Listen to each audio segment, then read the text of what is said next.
um convidado aí, um tema importante para a gente debater. Eu já antecipei para nossa audiência hoje, doutor Ítalo, que vamos conversar aí sobre essas trendings no Instagram que podem revelar informações, né? Podem ser iscas para os criminosos. Mas antes de revelar aqui também a nossa convidada especial, dá um bom dia para o senhor, tudo certo? Como passou de segunda-feira para hoje? Tranquilo? Já dezembro, já ativou o modo férias ou ainda não, doutor Ítalo? Bom dia Camila, bom dia Panoc, todos os ouvintes da CBN. Sempre uma satisfação estarmos aqui para trazer aí assuntos relevantes, importantes para a sociedade. Chegando no final do ano, né? Estamos aí animados, né? Final do ano, dezembro sempre é um mês muito gratificante. É o mês do meu aniversário, né? A família toda. Que dia, doutor? Dia 7 de dezembro passado agora. Já foi, perdemos. Fizemos 30 aninhos. 30. Essa conta não tá batendo não, doutor. Mas, e hoje falar sobre um assunto importante, nossa convidada, uma grande amiga, deixar para você anunciar, mas que a gente tem muita alegria de tê-la aqui hoje conosco. Muito bem, então cheio dos aniversariantes. Pedro Panoc também fez aniversário nesse mês de dezembro, só os sagitarianos, né? Então, parabéns, então, atrasado, doutor Ítalo. Eu não sabia aí do teu aniversário, que Deus abençoe sempre, né? Que seja aí mais um ciclo de muitas realizações. Hoje a gente está recebendo aqui, na companhia do doutor Ítalo também, a advogada Brenda Stoffel, ela que é advogada especializada em direito digital e também empresarial. Doutora Brenda, seja bem-vinda à CBN, é um prazer recebê-la aqui para conversar um pouquinho conosco nessa manhã. Bom dia, Camila, bom dia, doutor Ítalo, Panoc, todos os ouvintes dessa manhã da CBN. O prazer é meu estar aqui com vocês para comentar sobre um tema tão importante, que é essa questão envolvendo as trends do Instagram, quais são os cuidados que nós, usuários da internet, precisamos ter nesse momento em que estamos vivendo essa sociedade da informação. A informação, Camila, ela tem um valor muito importante, e é basicamente isso que a gente quer trazer essa manhã para vocês. Bom dia, doutora Brenda, seja bem-vinda. E que vozeirão, né, Pedro Panoc? Obrigada. Perfeita. Muito bonita a voz da doutora Brenda. Então, para você que está nos acompanhando aqui, você já deve ter visto, né, nos últimos dias aí, essas trends que acabam se popularizando no Instagram. A gente acompanhou ali a última da vez, né, ali, como é que é o teu nome, do que é que você gosta, que número você calça, qual foi a viagem que você mais gostou. Enfim, algumas situações ali, doutora, que parecem inofensivas, né, muita gente até ironiza. Como é que um criminoso vai usar a informação do meu número de calçado para aplicar algum tipo de golpe? Enfim, tem ali muita divisão, né, entre aqueles que acham que isso é inofensivo e aqueles que, de fato, têm essa percepção de que isso pode, né, ser usado por criminosos. Então, eu queria que a senhora começasse falando um pouquinho para a gente, né, sobre essa situação de compartilhamento de informações pessoais, informações ali do nosso dia a dia nas redes sociais. Isso é muito importante a gente comentar e iniciar, Camila, falando sobre o porquê isso tem tido tamanha relevância no momento que nós estamos vivendo, que é o que eu comentei anteriormente, que é a sociedade da informação. O nosso dado pessoal é uma informação ao nosso respeito. E quando nós conseguimos juntar todas as informações, todos esses dados pessoais, a gente consegue desenhar e perfilar os nossos gostos, quais são os lugares que nós visitamos, quais são as pessoas que participam do nosso círculo social. E todas essas informações podem e serão usadas de maneira ilícita por criminosos hoje, que acompanham as nossas redes sociais. Então, um dos comentários que a gente sempre compartilha é o fato de que a gente tem ali a nossa rede privada, muitos também utilizam de maneira pública para o seu ambiente profissional, a gente sabe disso, a rede social, né? Só que a gente também não sabe quem são as pessoas que de fato estão nos acompanhando. Nós temos uma audiência nesses ambientes, né? Nesses ambientes virtuais. E com esse processo cada vez mais perene da desmaterialização que nós temos da nossa própria existência no ambiente virtual, agora cada vez mais com o metaverso sendo uma realidade para nós teremos uma existência de fato materializada no ambiente virtual. E isso começa a partir desse momento de perfilamento do usuário dessa rede social, que compartilha os seus dados pessoais não só para ter já esse perfil, né, para poder abrir a sua conta em qual rede social seja, mas ele começa também ali a compartilhar informações do seu dia a dia, compartilha muito da sua rotina, e tudo isso pode ser utilizado de maneira indevida, o que nós não gostaríamos. E aí, Pedro Panoc, você entrou em alguma trend dessa aí? Compartilhou as suas informações? Doutor Não, Ítalo Camila. também? Mas Não? a tentação é grande. Eu entendo as pessoas, né, doutora? A senhora falou dessa questão dos dados, né? Essas trends, elas, inicialmente, a Camila disse, pega determinados detalhes, um número de calçado, mas eles vão mais além. Tem uma situação que pede ali data de nascimento, por uma questão de aniversário. Quais são as artimanhas que se utiliza nessas trends para se ter efetivamente ali data de nascimento, dados que porventura são na sequência utilizados para criar, por exemplo, perfis falsos. Exatamente.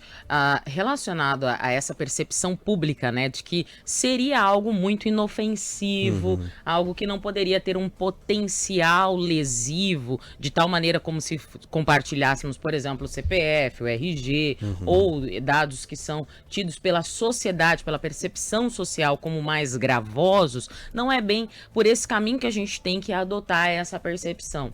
O que a gente precisa entender? Que a partir do momento que há uma pessoa que já está na iminência de cometer algum ato ilícito contra aquele usuário da internet e o acompanha, todas essas informações, ainda que pareça a priori inofensivas, elas serão utilizadas de maneira indevida para criar, por exemplo, um perfil falso. A gente sabe como que as pessoas têm passado e aplicado golpes na internet e se passado de maneira muito criteriosa e muito similar ao próprio indivíduo para poder fazer essas aplicações. Então a gente não precisa ser, Camila, de fato aí um famoso ou uma pessoa que tem uma vida pública.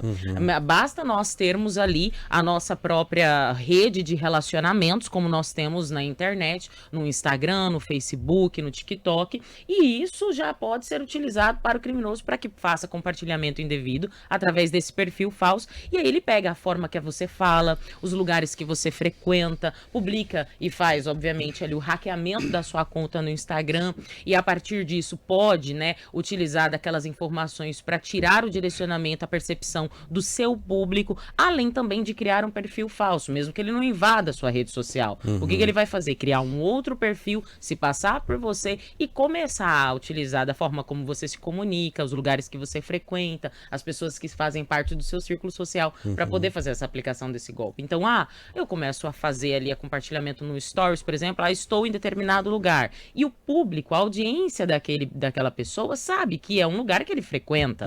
Então não vai passar muito despercebido de que, não é um perfil fake, é de fato um novo perfil do Instagram da doutora Camila, do doutor Ítalo, do Pedro, é o que a percepção social nos apresenta, né? E de fato por isso que nós não podemos continuar tendo essas práticas voluntárias daí, porque a gente também sabe que existe a captura de dados, a prática voluntária de compartilhar informações dessa magnitude. E aí, doutor Ítalo Leite, é uma situação bem delicada, né? A doutora Brenda está trazendo vários pontos aqui para a gente observar, para a gente analisar, mas como é que a gente controla isso, né? Porque a rede social é difícil ali, a gente tem, né, alguns perfis de pessoas que são mais reservadas, que tem ali a rede social também, né, apenas para amigos, familiares, um perfil fechado, mas, por exemplo, eu tomei um café, eu tô postando.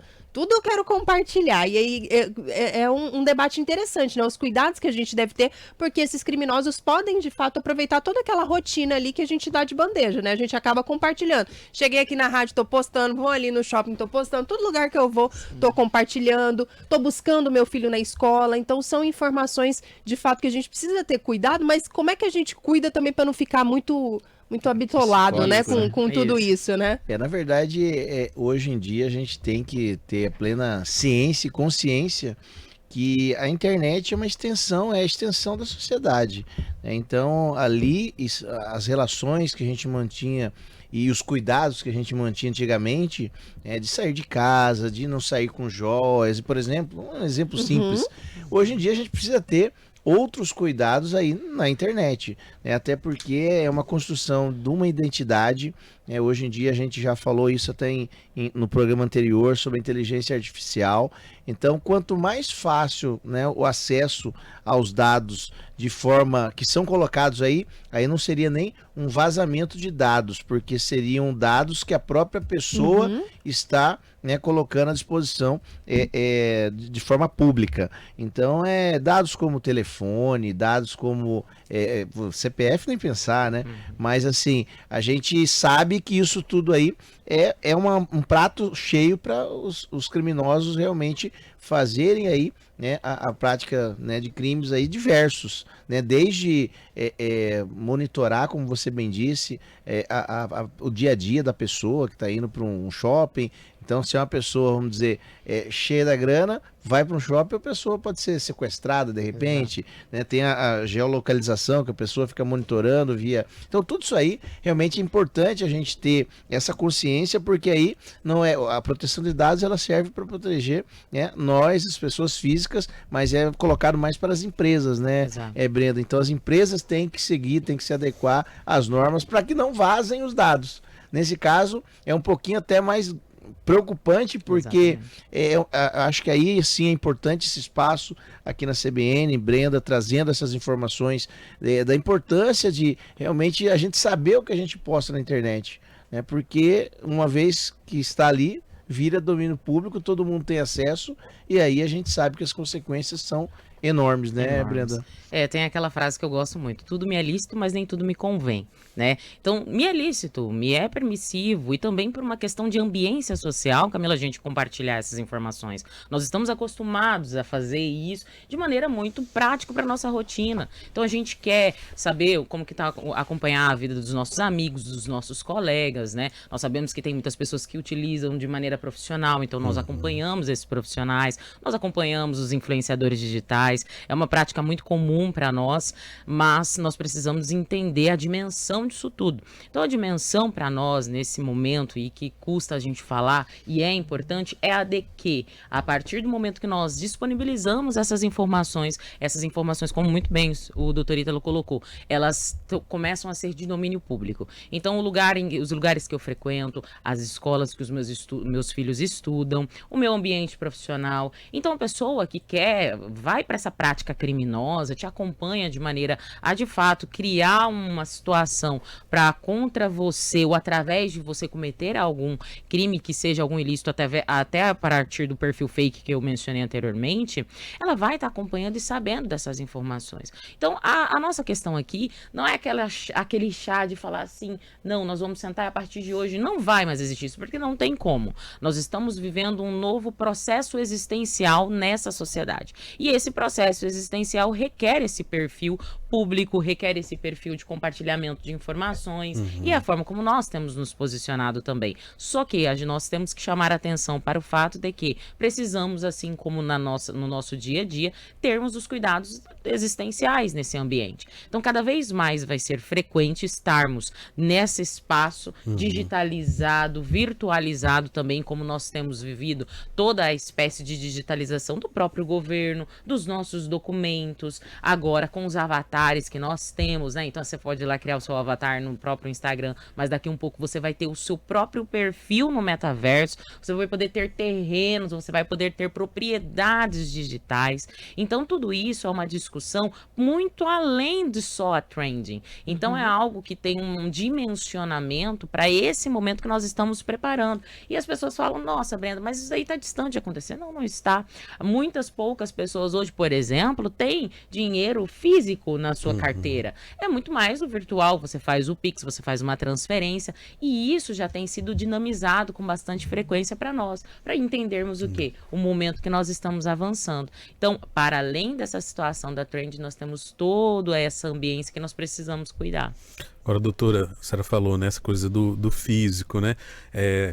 Eu sou de uma era, finalzinho da era analógica para o início da era digital. Chegou um momento, por exemplo, especialmente no interior, que a gente fazia reportagem em relação a final de ano, e a gente ouvia das autoridades para ter uma segurança, por exemplo, viaja-se muito no final de ano, né? Então, conversa com o seu vizinho que não vai viajar para ficar olhando a sua residência, acende uma lâmpada lá de vez em quando, deixa uma TV ligada, são alguns das dicas. Em relação a essa questão da internet, tem essa questão física propriamente ali, o online, mas quer dizer, online, mas tem a segurança física. Eu viajo, por exemplo, no final de ano, e aí eu ao sair eu já tiro uma foto ali e posto. Eu tô saindo de casa para viajar para tal ponto. Sim. No aeroporto já vou também colocando. Tô aqui Passando no todo o aeroporto. roteiro, né? Eu vou Toda- criando uma situação, e a senhora também, inclusive, já trata disso nas redes sociais. Qual que é a importância de ter esses cuidados em relação à segurança física?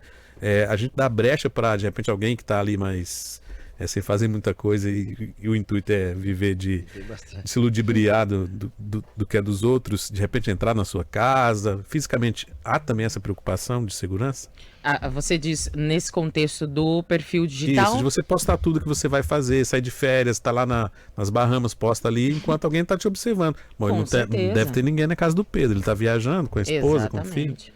Exatamente. Então, essa é uma das questões mais emblemáticas para nós nessa discussão. Porque a pessoa que está te acompanhando, ela sabe da tua rotina, ela sabe que você vai tirar férias. Então, você já anuncia, ó, daqui 15 dias, pessoal, estou saindo de férias. Então, eu tenho 15 dias, se eu sou uma pessoa mal intencionada e que eu te acompanho nessa rede social, pô, daqui 15 dias o Pedro está saindo de férias. Então, o que eu posso, de fato, ali utilizar dessa informação para a prática criminosa? Se eu estou ali com essa conduta a ser ativada, né, essa conduta criminosa, eu vou observar isso, observar a rotina, eu já estava acompanhando mesmo antes, então a gente precisa entender a forma de postar. Então, por exemplo, ó, vai sair de férias, não posta com 15 dias de antecedência que você vai sair, né? Então, assim, se você compartilha suas informações no Instagram e compartilha essa sua rotina, às vezes é interessante a gente dar uma diminuída nesse compartilhamento. Então, por exemplo, todos os dias eu tenho a mesma rotina, então às vezes não compartilhar. Então, por exemplo, ó, cheguei em tal lugar, fui em tal academia, não compartilhar os lugares. Então, por exemplo, se você está na academia, não compartilhar o nome da academia. Se você está buscando seus filhos na escola, não compartilhar a escola, né? Então, ali, a sua rotina, você consegue padronizar e continuar fazendo isso de uma maneira muito natural, mas também sem fornecer aí esse prato cheio para todas essas pessoas que estão acompanhando a gente para fins ilícitos, né, Pedro? 9h26, a gente está conversando por aqui mais uma vez com o Dr. Ítalo Leite, presidente da Caixa de Assistência dos Advogados. Hoje ele também nos traz como companhia aqui a advogada Brenda Stoffel. Doutor Ítalo, a doutora Brenda já falou aí, né, sobre alguns crimes, principalmente essa questão de criar perfis falsos na internet, roubar ali algumas informações que a gente acaba disponibilizando, mas para além dessas situações ali mais no ambiente virtual, agora o Panoc fez até menção a uma situação, né, uma possível facilidade para um roubo, um crime ali na nossa casa. Tem outros crimes que a gente pode encontrar também aí, né, nesse universo virtual? Tem ali cyberbullying, enfim, outras situações também que o nosso ouvinte precisa ficar atento e que podem ser facilitadas aí com a divulgação dessas nossas informações no universo digital, ali no universo virtual, aliás? Acho que os crimes são inúmeros, né?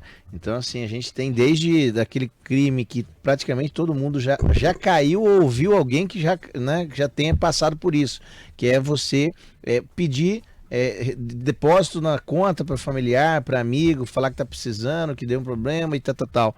Então isso aí como que consegue? Através de dados pessoais, vai na sua conta, no seu perfil na Facebook, nas redes sociais, entra lá, pega os dados, colhe, tira a foto e sai fazendo cadastro novo no WhatsApp, falando que tem. Isso é uma coisa simples, comum, mas assim, né? E aí não tem gênero, não tem classe social, não tem raça, qualquer pessoa cai nisso aí.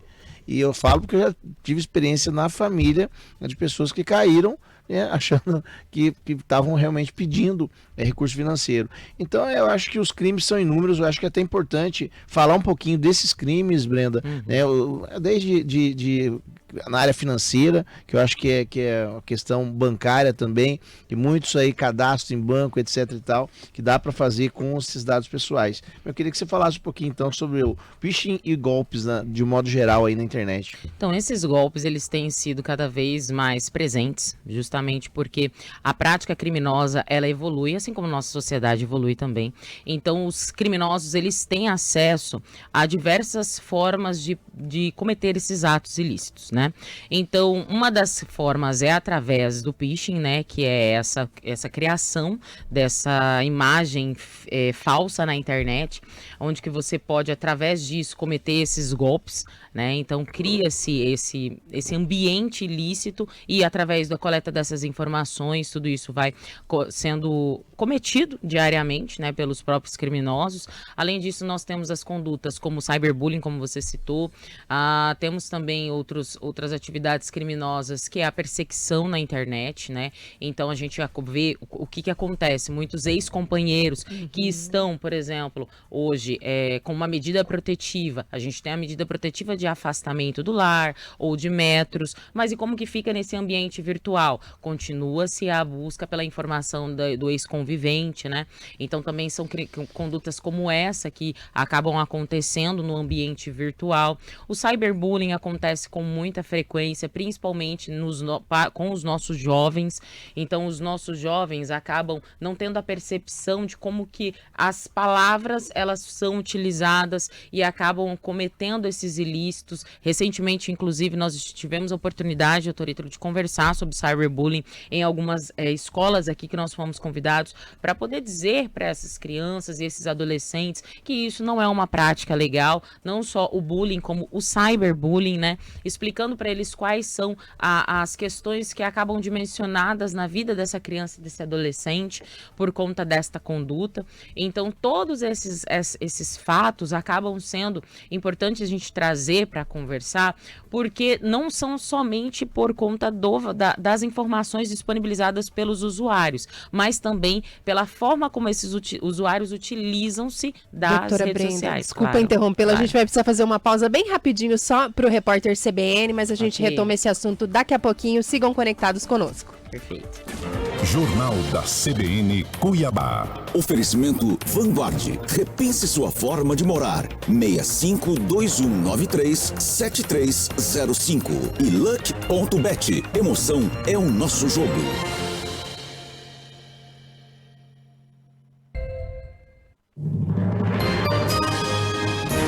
Repórter CBN.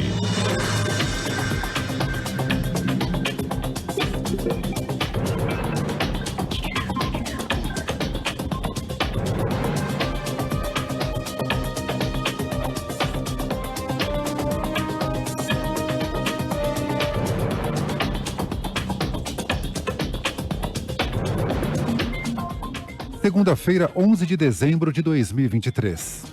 A projeção da taxa básica de juros da economia brasileira para o encerramento do ano permaneceu em 11,75% pela 18ª vez seguida.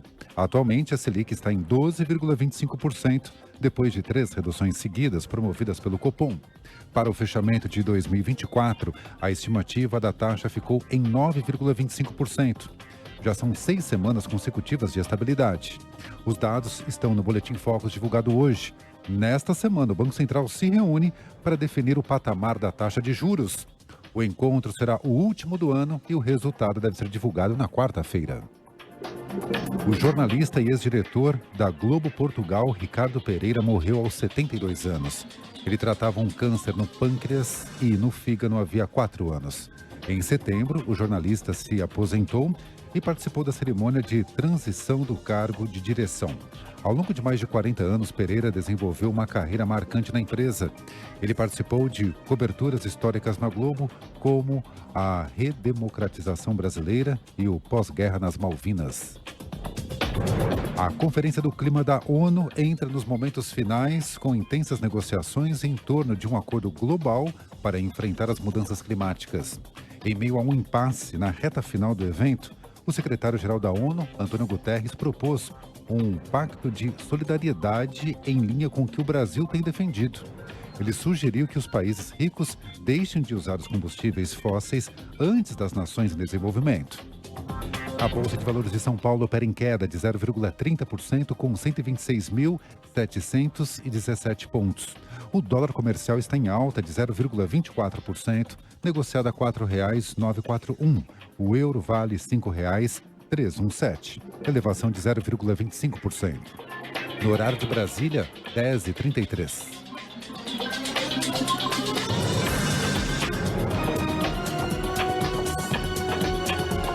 Repórter CBN. As principais notícias do dia, a cada meia hora.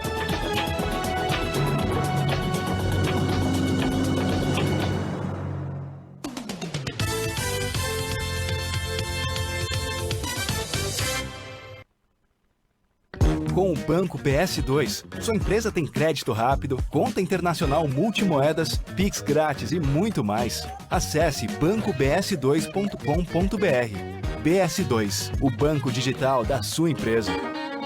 Apoiar a gestão pública é trabalhar juntos para melhorar a vida das pessoas. É isso que o Tribunal de Contas de Mato Grosso faz ao completar 70 anos em 2023. Um novo TCE, mais moderno e próximo dos gestores, com iniciativas inovadoras como o GPE, Interage TCE, Tribunais em Ação e o TCE em Movimento, orientando e capacitando para garantir a correta aplicação dos recursos e mais qualidade de vida para a população. Já nas mesas técnicas, são solucionados conflitos que impactam no dia a dia da sociedade. E investindo em ferramentas, estrutura e valorização dos nossos servidores, aumentamos a nossa produtividade. O Tribunal de Contas trabalha para que a administração pública em Mato Grosso seja referência nacional. TCE 70 anos. Um tribunal que apoia a gestão pública. Isso é o que conta. Ah, o Natal. Essa época que transforma o simples gesto de abrir um presente em um espetáculo de alegria e emoção. E assim, entre laços e embrulhos, sorrisos despertam, abraços se encontram e a magia acontece. Neste Natal, escolha um presente que tenha o poder de encantar. Venha para o Shopping Popular, a maior variedade de lojas para você surpreender quem tanto ama. De segunda a sábado, das 8 às 19 horas e aos domingos, das 8 às 13 horas. Então, é Natal. Tempo de amor, paz, esperança. E de se reinventar, né? Porque ficar sempre na mesma não rola. A Casa Prado é o lugar ideal para você se vestir com estilo. E você ainda encontra o presente perfeito para quem você ama. Roupas, sapatos, acessórios e perfume. Tudo para um Natal repaginado. Reinvente-se com a Casa Prado, nos shoppings de Cuiabá e Várzea Grande. Estão abertas as matrículas para 2024 na Fato Educacional. Do berçário ao terceiro ano e pré-vestibular, o Colégio Fato conta com uma exclusiva plataforma educacional COC, com uma proposta pedagógica moderna que vai além da sala de aula. Colégio Fato, com unidades no Cochipó, Centro e agora no CPA. Acesse fatoeducacional.com.br e saiba mais. Fato Educacional, há 18 anos, desenvolvendo novas gerações para construir um novo futuro. Venha fazer parte dessa história. Jornal da CBN Cuiabá. Oferecimento Vanguard. Repense sua forma de morar. 6521937305. E Luck.bet. Emoção é o nosso jogo.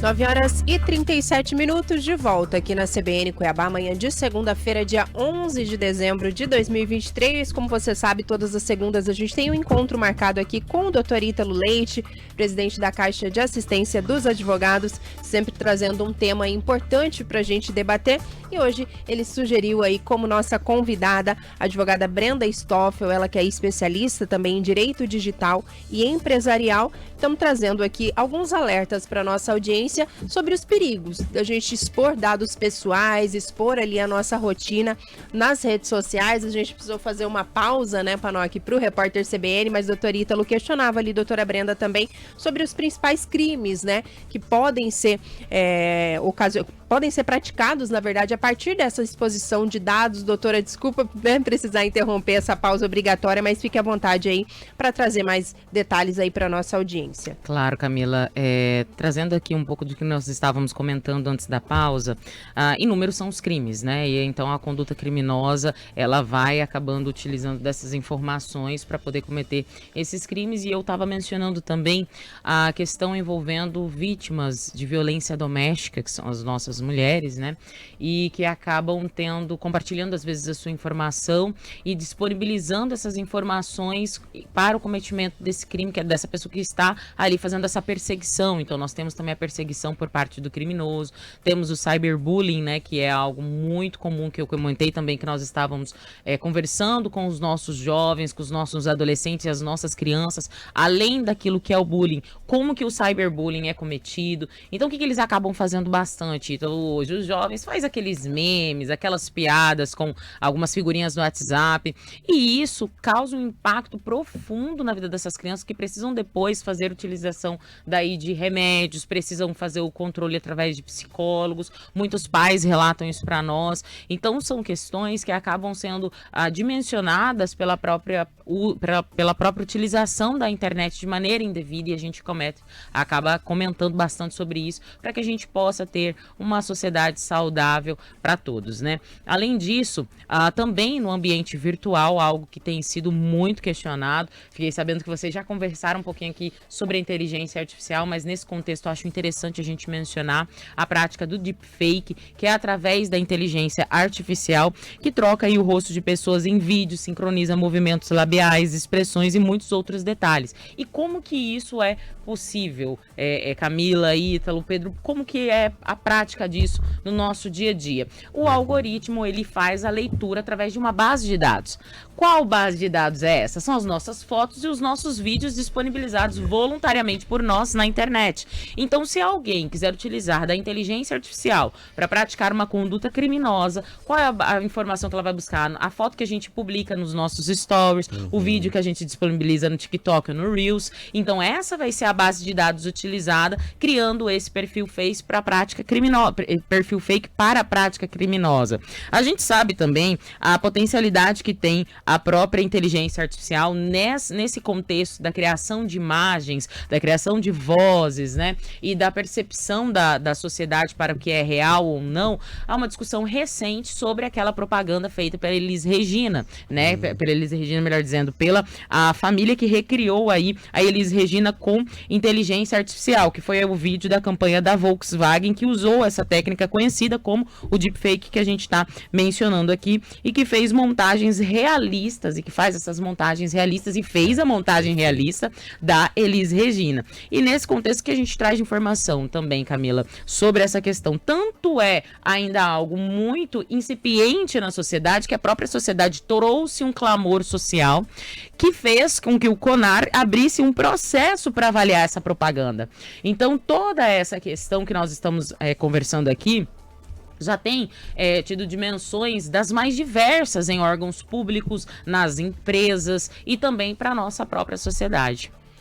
E aí, doutor Ítalo Leite, é uma missão, a gente acaba voltando um pouquinho, né, na nossa pauta da semana passada, né, que o senhor falava aí que há um caminho muito longo pra gente percorrer, né, a gente parte ali da divulgação, algo que nós mesmos acabamos fazendo no nosso dia a dia, que é acabar compartilhando, né, a nossa rotina, algumas informações pessoais, e aí já adentramos nesse outro universo, né, os criminosos também se utilizando de questões como a inteligência artificial para aprimorar ainda mais esses crimes, enfim, a gente fica cada vez mais reféns, né? Ao mesmo tempo que a gente quer utilizar as redes sociais, quer compartilhar ali a nossa rotina, interagir ali no universo virtual, a gente vai se deparando com situações como essa que a doutora Brenda também nos coloca aqui, que é a situação da inteligência artificial. Nós tivemos um caso recente, né, no Rio de Janeiro, onde meninas ali tiveram imagens vazadas, imagens que não eram reais, né, nudes, né? Então é um debate importante e que, mais uma vez, a gente bate naquela tecla, né, de que, por exemplo, as leis precisam aprimorar, a gente tem um caminho muito longo pela frente quando a gente trata também desse universo virtual, doutor Ítalo. A inteligência artificial, como a gente já disse na entrevista passada, ela está aí para, né, facilitar a vida em sociedade, facilitar o nosso dia a dia, ajudar em inúmeras tarefas aí, principalmente aquelas rotineiras, né, repetitivas, mas sem sombra de dúvidas também pode ser instrumento de utilização para a prática criminosa.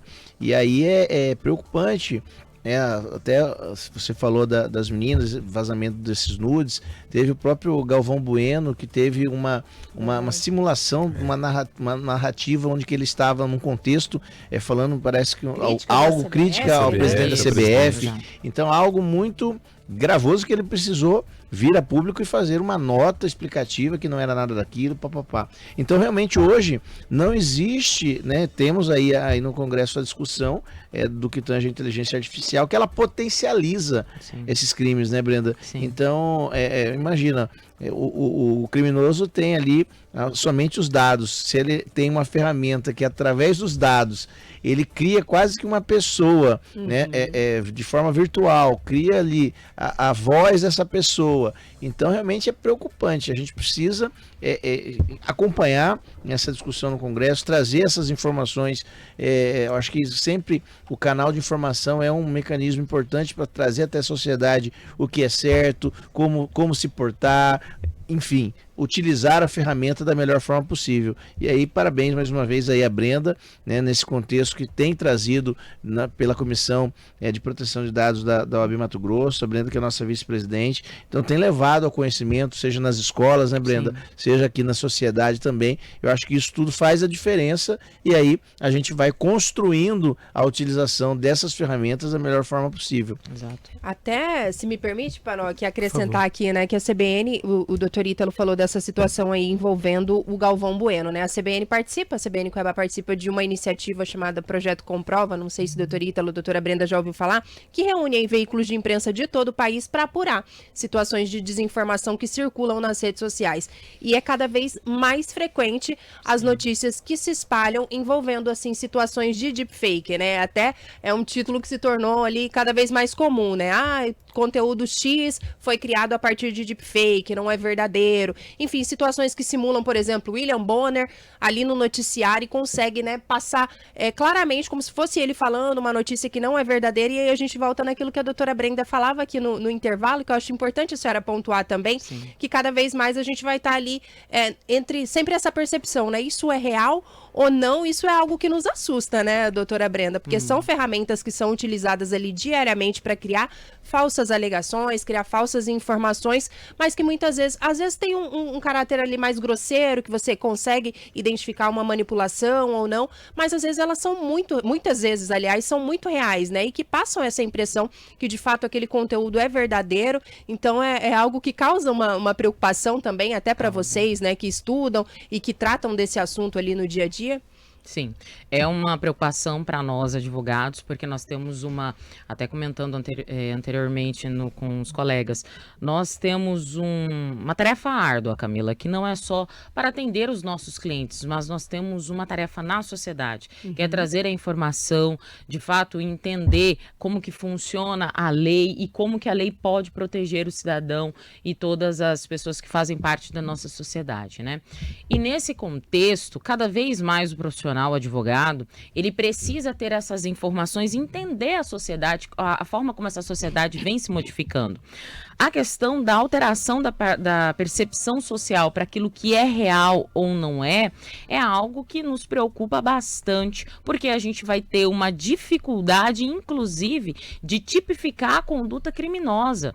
Como que, de fato, aquela conduta criminosa ocorreu, quais são as materialidades daquele crime, se aquilo é ou não considerado um crime, como que isso vai ser dimensionado na sociedade. Então, há uma conversação nesse momento, tanto no Congresso Nacional, mas também no Judiciário e também para nós que somos profissionais da área, estamos buscando cada vez mais fornecer um trabalho que seja assertivo para os nossos clientes, mas para toda a sociedade, precisamos entender esses contextos e também aplicar essas informações e trazer para nós mesmos uma avaliação multidisciplinar da nossa atividade, que a gente fala da jurisdicionada, né, doutor Ítalo? Então, o que eu sempre aconselho aos colegas inicialmente? Buscar a informação, entender que nós estamos passando por um contexto e a virtualização, a digitalização de todos, seja só da prática da nossa comunicação, seja também da prática da nossa existência, do nosso consumo, tudo está acontecendo em ambiente virtual.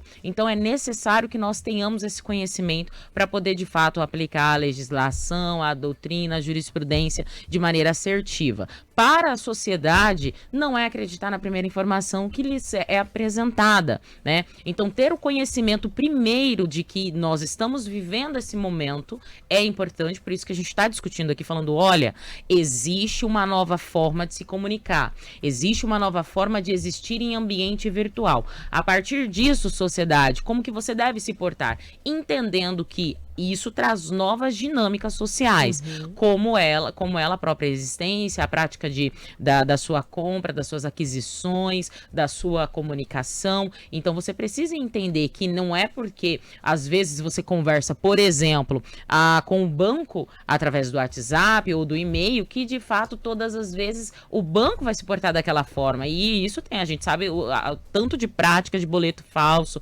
fraudes na internet que tem acontecido. Então, por exemplo, no escritório a gente tem toda semana, Camila, um caso como esse, em que a pessoa foi vítima de golpe, mas doutor, eu sempre conversei com o atendente, né? O meu banco é virtual, né? Não tem um local físico. O que eu vou fazer? Como que eu poderia ter entendido? Obviamente que a gente sabe da responsabilidade do banco, porque isso tem acontecido muito por conta de vazamento de informações. Então, as instituições financeiras não têm se policiado, né, na forma que tratam esses dados policiais, esses dados pessoais, só que também a pessoa precisa entender, poxa, tá mandando um boleto para mim, uma pessoa que não tem foto, tá dizendo o banco aqui, o que eu preciso entender? Calma, vamos lá, vamos entender esse contexto. Não somente isso, mas aqui no estado de Mato Grosso nós também temos muitos golpes que estão sendo aplicados no ambiente hospitalar. O que acontece, Pedro? O pessoal liga e fala, olha, por exemplo, um parente seu tá internado, né, e você tem esse conhecimento. Olha, é o seguinte, ele vai precisar passar por uma cirurgia agora. Se não fizer essa cirurgia agora, ele não vai ter possibilidade de recuperação,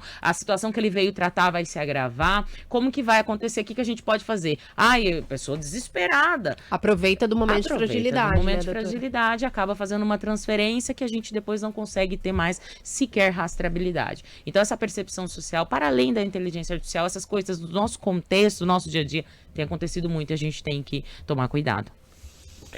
Agora, doutora, acho que até anteriormente, e quando o doutor teve na segunda-feira, a gente tratou em relação a isso, e eu fiz um questionamento também, né, para naquela oportunidade, a nossa entrevistada. A gente está num momento, de certa forma, único, diferente, do ponto de vista de tecnologia, mas do ponto de vista de jurisdição, se questiona muito, né? Porque sempre que há uma possibilidade de digamos, tratar as redes sociais com um pouco mais de ênfase do ponto de vista de jurisprudência, de lei, muito se fala, mas e a liberdade? A gente vê muito essa discussão.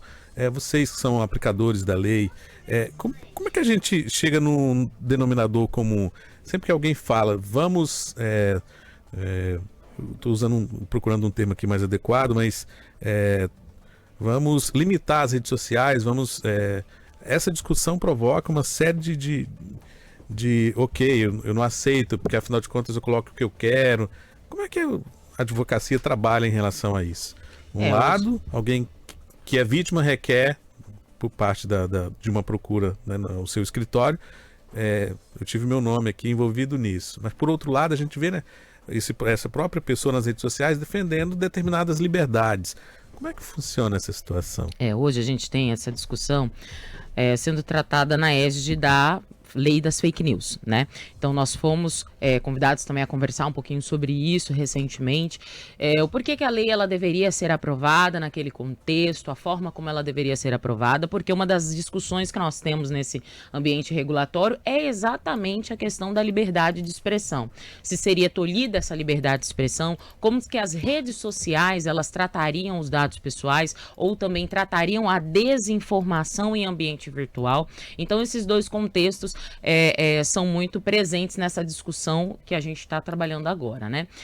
O que eu entendo enquanto profissional e eu vejo que a gente tem que produzir sempre na nossa sociedade. Primeiro, a cultura, a informação, o letramento digital. A gente precisa fornecer subsídios para que a sociedade como um todo, não somente os cidadãos que são leigos no assunto, mas aqueles que devem criar a legislação, aqueles que devem aplicar a legislação, saber que eles não podem mais somente ter um conhecimento tecnicista, que eles precisam ter um conhecimento de fato multidisciplinar desse contexto todo digital.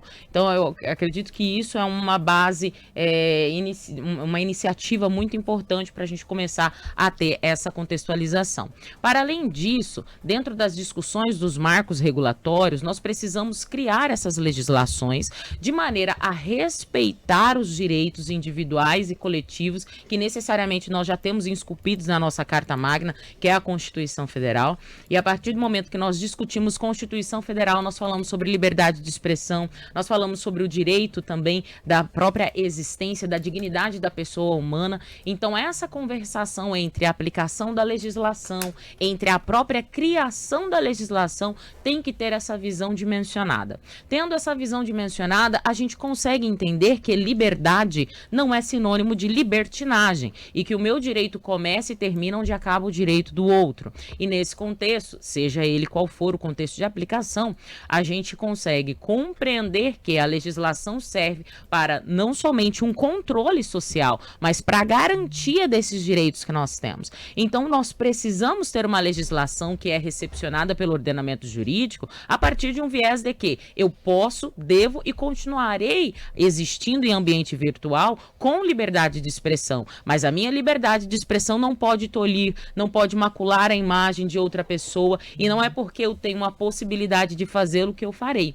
E nesse contexto também das redes sociais, no momento que nós utilizamos para poder promulgar informações ou então para poder apresentar qual é o nosso contexto filosófico ou a nossa ideologia, muito se fala dos cometimentos de crimes, né? E que as redes sociais aí não teria, não faz uma curadoria do que é publicado ou não. Mas isso não é de todo verdade, Camila. Sabe o que acontece, Pedro, nesse contexto?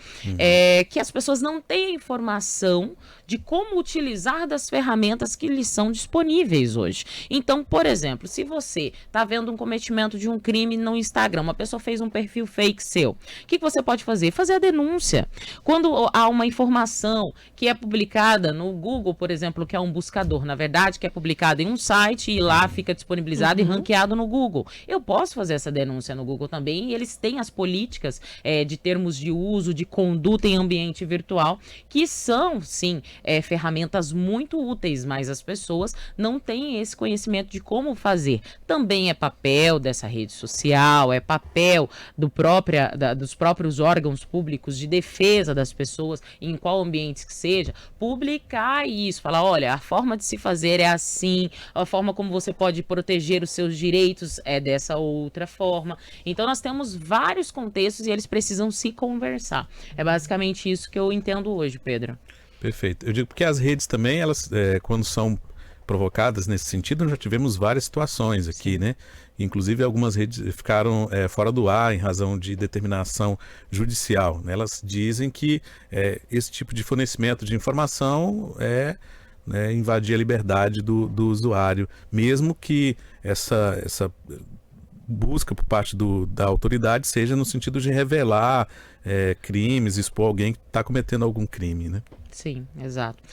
Uma discussão que nós tínhamos também a respeito, né, da lei das fake news, principalmente nós que trabalhamos com a privacidade e a proteção de dados, é como estava disposto no projeto de lei a questão envolvendo a identificação dos usuários na internet. Agora imagine vocês, aspectos práticos disso. As redes sociais, elas já capturam dados nossos para a gente poder ali criar o nosso perfil na internet, né, o nosso perfil ali na rede social. Imagine se eles também têm a possibilidade de acesso a outros dados pessoais, como, por exemplo, CPF, RG, endereço. Porque se você for criar hoje uma rede, um perfil seu no Instagram, isso não lhe é requisitado. Mas naquele momento havia a possibilidade de passar na lei esta visão em que, para identificação, e óbvio, é necessário, porque a gente sabe que os perfis fakes, eles são criados e a gente não consegue depois rastrear essa pessoa em ambiente virtual. Mas existe a necessidade oportunidade de a gente ver outros contextos. Porque imagina uma empresa privada, a gente está falando do Google, a gente está falando da Meta, do Facebook, são empresas que já têm dados e informações das maiores ao nosso respeito. Não somente esses dados pessoais isolados, mas quais são os nossos gostos, o que a gente procura, o momento que a gente vai e faz ali a nossa pesquisa, o que a gente pesquisa, qual é a nossa linha de pensamento, Camila. E além disso, ainda ter acesso e ter uma base de dados que identifica os nossos dados pessoais, que são aqueles mais, como que eu posso dizer, sensíveis, né? Então, ali é nossa etnia, a nossa classificação social, então toda essa é uma discussão. Mas também não é o caminho a gente não ter algo que possa identificar. Então, a gente está num limbo e a gente precisa utilizar todas as expertises técnicas que nós temos, por isso que eu falei da multidisciplinariedade nesse contexto, para que a gente possa falar, olha, qual é a forma de se fazer isso? Mas a forma de que eu faça de uma maneira que eu também não ataque a liberdade, mas também a privacidade do próprio usuário. Porque falar que eu vou, de fato, criar uma legislação para existir essa ambiência de privacidade, atacando a própria privacidade, como que fica isso? Uma aula aqui também, né, com a doutora Brenda? Fica à vontade aí para trazer as contribuições. O caminho é esse, né? O caminho é da informação, é a gente com discussões como essa que a gente pode estar aí fortalecendo a própria legislação que, como a Brenda disse, ainda está sendo discutida, ainda tem muitos limbos, né, pela frente para ser enfrentados. Então é através dessa discussão que a gente vai fortalecendo a sociedade, né, de um modo geral, que é um ambiente novo.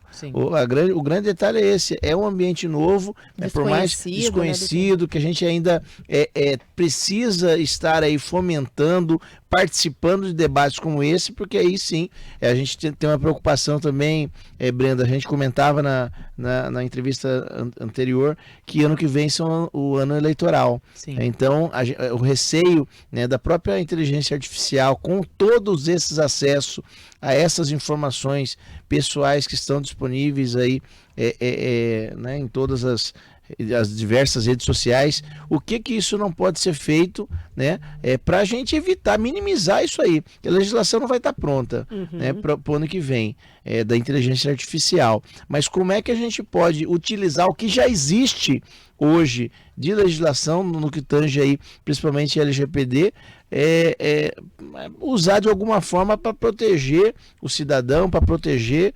Vamos ter que fazer uma pausa de novo, doutora, aí a gente volta para a gente concluir aqui o raciocínio. Perdão, doutor Ítalo, mas é bem rapidinho, nossa pausa obrigatória e já voltamos. Repórter CBN.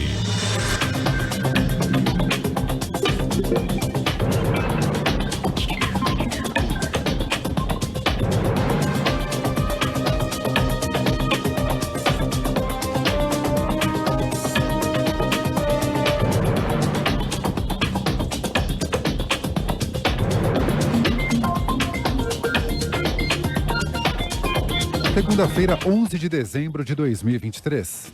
A Noruega vai doar 245 milhões de reais ao Fundo Amazônia. A iniciativa foi anunciada num painel da Conferência do Clima da ONU, com a presença da ministra do Meio Ambiente, Marina Silva. Segundo o governo norueguês, o Brasil mostra com clareza que está promovendo o reflorestamento e o país da Europa concede uma recompensa pelo esforço. O relator do projeto que propõe mudanças no novo ensino médio, o deputado federal Mendonça Filho, afirmou à CBN que decidiu aumentar a quantidade de horas de aulas obrigatórias de 1.800 para 2.100 para não inviabilizar a educação técnica. A carga ficou abaixo da proposta de mudança apresentada pelo ministro da Educação, ou Ministério da Educação, que havia sugerido 2.400 horas. Mendonça Filho também disse que as mudanças podem ser adotadas a partir de 2025, caso as alterações sejam votadas ainda neste ano. Ele demonstrou otimismo com a análise da proposta na Câmara dos Deputados prevista para amanhã. O governo federal regulamentou a lei Padre Júlio Lancelotti. A medida proíbe a rejeição aos pobres por meio da arquitetura hostil, usada em espaços públicos para afastar pessoas em situação de rua. A tramitação da proposta passou por vários ministérios, como Direitos Humanos, Cidades e Casa Civil, e demorou mais que o esperado. no horário de Brasília, 11h02.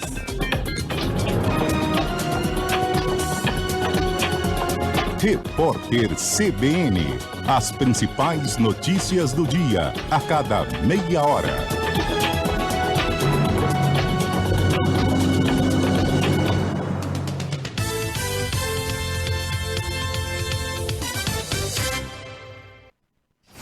As notícias, comentários e entrevistas que você ouve aqui diariamente, você pode acompanhar também no site da CBN. Acesse cbncuiabá.com.br. Um site completo, leve, dinâmico, perfeito para quem precisa de informações com credibilidade. Acesse a nova plataforma digital da CBN e fique muito bem informado. cbncuiabá.com.br. O CBN Sustentabilidade fala sobre transição energética. Eu converso com Enio Verri, diretor-geral brasileiro da Hidrelétrica Itaipu Binacional. A hidrelétrica é líder mundial na geração de energia limpa e renovável e busca diversificar o seu portfólio para reduzir as emissões de carbono e garantir vida longa ao reservatório. Alguns setores do empresariado acham que Itaipu não deveria investir em política ambiental. Deveria investir só na geração de energia. É fundamental ter uma forte política ambiental para ampliar o tempo de vida de Itaipu para muito mais de 200 anos. Ouça o podcast no site, no aplicativo da CBN ou na sua plataforma preferida.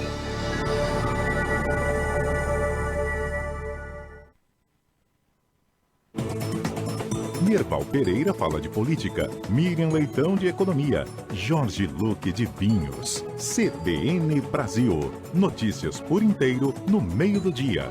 De segunda a sexta na CBN. Apresentação Carlos Alberto Sardenberg.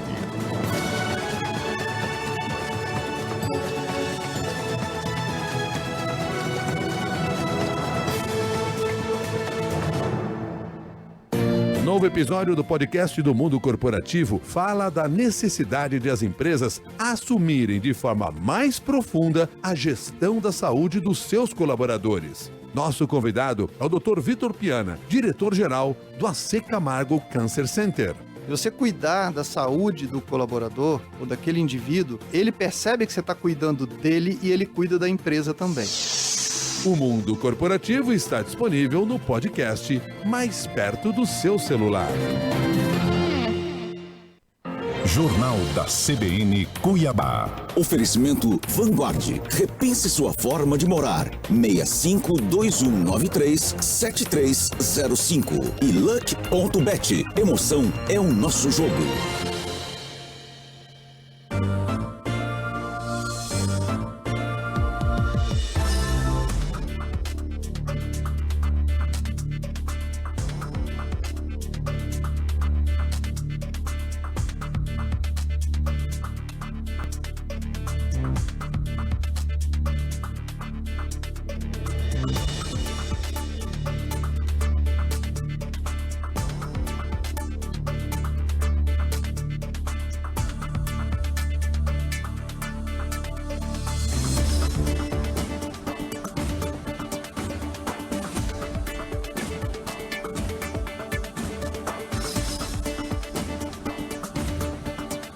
Dez horas e 6 minutos, de volta aqui na CBN Cuiabá. O assunto rendeu por aqui, estamos quase caminhando para a reta final, mas antes aí da nossa pausa para o repórter CBN, o doutor Ítalo também chamava atenção para aquele assunto que a gente debateu na segunda-feira passada, né, doutor Ítalo? Dessa situação aí de esse compilado, né, de fornecermos informações pessoais, paralelo ali a questão da inteligência artificial, enfim, e o impacto disso também no próximo ano, né? Ano eleitoral, a gente tem que estar atento em relação a isso. O doutor Ítalo falava sobre esse assunto, a doutora Brenda também tem aí alguma pontuação a fazer sobre esse tema, fiquem à vontade. Não, é isso mesmo, para saber da Brenda, como não existe a legislação a respeito da questão envolvendo a inteligência artificial, o que a gente pode fazer, né, para se precaver, para proteger, seja os eleitores, sejam os candidatos, né, no ano que vem, um ano totalmente importante, e essas tecnologias aí à disposição, seja para o bem seja para o mal através dos criminosos. Então, como é que a gente protege disso tudo aí, Brenda? Queria só voltar um pouquinho antes, Ítalo, e comentar que isso já não é algo que nunca aconteceu, já aconteceu. Nós temos casos a nível mundial, que é o escândalo de dados do Facebook da Cambridge Analytica, que é quando envolveu a recolha de informações pessoais identificáveis de até 87 milhões de usuários pelo Facebook, que essa empresa, a Cambridge Analytica, começou a recolher em 2014. E aí esses dados, eles foram utilizados por políticos para influenciar a opinião de leitores em vários países em meio a campanhas políticas. E aí, após a revelação desse uso desses dados em uma investigação por um telejornal, olha a importância do profissionalismo do jornal bem trabalhado, né, Camila? Channel 4 News, o Facebook, ele pediu aí desculpas e disse que a Cambridge Analytica recolheu os dados de forma inadequada. Então, a potencialidade lesiva que nós temos, o que nós estamos falando aqui, é muito grande. Nós estamos falando sobre engenharia social, Ítalo. Nós estamos falando sobre a modulação da opinião pública através do recolhimento de informações pessoais que podem ser potencializadas pela inteligência artificial, de modo que troca toda a percepção social sobre todo o contexto. Então, para além disso, para a gente primeiro entender que não é algo que seria novidade para nós podemos passar, infelizmente, por situações como essa. Então, dentro dessa pergunta, né, práticas a serem adotadas. Primeiro que hoje nós temos a legislação específica a respeito disso, a Lei Geral de Proteção de Dados Pessoais. Então, os partidos políticos, os políticos propriamente dito, eles precisam estar atentos à forma desse recolhimento de dados pessoais. Então, através da avaliação da própria LGPD, nós já temos uma cartilha, né, em que a ANPD, que é a Autoridade Nacional de Proteção de Dados, ela disponibiliza para que esses tratamentos de dados pessoais eles sejam realizados de maneira correta pelos partidos políticos, né? Então, a gente já tem aí práticas a serem adotadas, práticas de fato, questões objetivas, como que esse dado deve ser recolhido, como que esse dado deve ser tratado. Esse dado ele pode ser compartilhado ou não. Então essas práticas devem ser executadas. Então, tanto pelos partidos políticos, pelos políticos, como pelas empresas num todo. E para além disso, nós, cidadãos, termos essas práticas que nós estamos conversando aqui a todo momento. Não é porque o joguinho do Facebook é legal, que você vai lá ver, eu pareço com um leão, pareço com uma coruja, que você vai lá utilizar desse momento para dar os seus dados pessoais, né? E a gente sabe como isso acontece em redes sociais. Para além das redes sociais, em alguns sites, a gente acaba fornecendo outros dados para receber aqueles gifts, presentes, né? Do ambiente virtual. Ou um presente que seja ali uma cartilha ou um livro digital. Então, qual que é a nossa orientação? Aquilo é de fato importante para você, existe muita informação disponível na internet. Então, para que você vai dar seu CPF, seu RG, seu número, seu telefone, seu endereço, fazer um cadastro que você nunca mais vai voltar naquele lugar e vai receber um monte de e-mail a aquele respeito. Você vai receber o conteúdo, você vai receber o livro, mas você não vai receber só o livro, você vai receber muita propaganda, muitas outras informações e de fato você não vai saber para onde foram seus dados pessoais. Então, existem práticas a serem adotadas, tanto para aqueles que estão recolhendo os nossos dados pessoais, quanto para nós mesmos, que estamos fornecendo. Fornecer por quê? Para qual razão? Qual que é a finalidade? E entender que nós temos direitos, Camila. A LGPD traz todos os direitos que nós, como titulares de dados pessoais, isso é importante a gente desmistificar aqui, Pedro. Quem é o titular de um dado pessoal? É a empresa? É o político? Mas eu forneci o meu nome, o meu CPF, eu forneci o meu telefone. Então ele fez uma lista de 1.000 pessoas, 1.000 eleitores, possíveis eleitores. Esse dado pertence ao político? Esse dado pertence à empresa? Não, pessoal. Esse dado não pertence a eles. Esse dado pertence a nós, que somos pessoas naturais, cidadãos, que temos ali o nosso nome, o nosso CPF e a dignidade da pessoa humana garantida, inclusive dentro dos princípios da própria LGPD. Então, esse dado pessoal, nós somos os titulares. E enquanto titulares de dados, nós temos e devemos exercer os nossos direitos. Quais são eles? O consentimento livre, inequívoco, saber de fato o porquê que os nossos dados pessoais estão sendo tratados. Olha, empresa, onde que está a base de dados de vocês? Como que vocês resguardam essas informações? O sigilo das informações, vocês têm aplicado? Vocês têm algum tipo de antivírus aí para que não haja captura dessa base de dados? Então, essas são práticas e informações que a gente precisa ter. Perfeito. Pedro Panoc, doutor Ítalo, doutora Brenda aqui conosco. Eu convidei o Pedro Lima aqui, doutora Brenda, doutor Ítalo, porque a gente já vai entrar no momento do esporte, mas antes da gente finalizar, tem uma pergunta aí de um ouvinte, eu diria muito abusado, Pedro Panoc. Dá para soltar a participação do Robinho antes da gente encerrar aqui a nossa conversa e partir para o momento do esporte? Coloca na caixa aí, Pedro Panoc, fazendo um favor. É um ouvinte ousado, né? Mas eu deixei passar no VAR para começar a semana aqui mais leve. Bom dia aos convidados ainda sobre fake news, inteligência virtual. Eu queria saber como que eu faço, porque assim, tem um time de futebol aqui no Brasil, ele não tem mundial, já foi rebaixado 2 vezes. Ele ganhou 8 campeonatos brasileiros, porém, lá aparece com 12. Isso é uma fake news gravíssima. Inclusive aí na rádio, tem 2 pessoas que acreditam nisso. Teria uma jurisprudência para esse tipo de situação? E aí, doutor Ítalo Leite, o Robinho tá participando, Robinho. Muito espirituoso, né? Acho que Pode isso, é 8 ou é 12? Pra mim é 12, o Pedro Panoc também, pra mim tem 12, mundial também. Tem mundial. Qual que é a jurisprudência nesse caso? Essa fake news aí é famosa. Um flamenguista perguntando pro flamenguista responder, essa resposta não vai ser imparcial, Pedro Panoc. É fake ou não é, doutor Ítalo? É fake, isso é fake. É nada. Acho que é uma falta de responsabilidade da nossa apresentadora, né, e do nosso comandante. É fake, Pedro Lima? Carimbar essas fakes aí, né? Reclama na onde? Na FIFA, na CBF? A CBF não tá podendo muito não. A CBF é um outro assunto pra gente colocar em pauta aqui, doutor. Essa polêmica. E aí, doutora Brenda, tá valendo? Quem tem mais tem 12 ou é fake news? Olha, a gente vai ter uma discussão grande aqui para poder compilar informações e chegar num senso comum, né? Mas é aquilo que eu falei anteriormente, vou voltar e puxar um pouco pro meu lado, não vou entrar nessa discussão de que, tendo alguma questão a ser tratada, onde o seu dado foi compartilhado, onde essa informação está sendo disponibilizada, é lá que você vai criticar, buscar informações ou tirar isso do ar. Então é isso, vou me ater somente a esse contexto. É que desses 12 aí é na época do fax. Então aí não tem os dados na época digital, essas coisas, entendeu? Doutora Brenda, obrigada pela companhia. Doutor Ítalo, obrigada. Não tem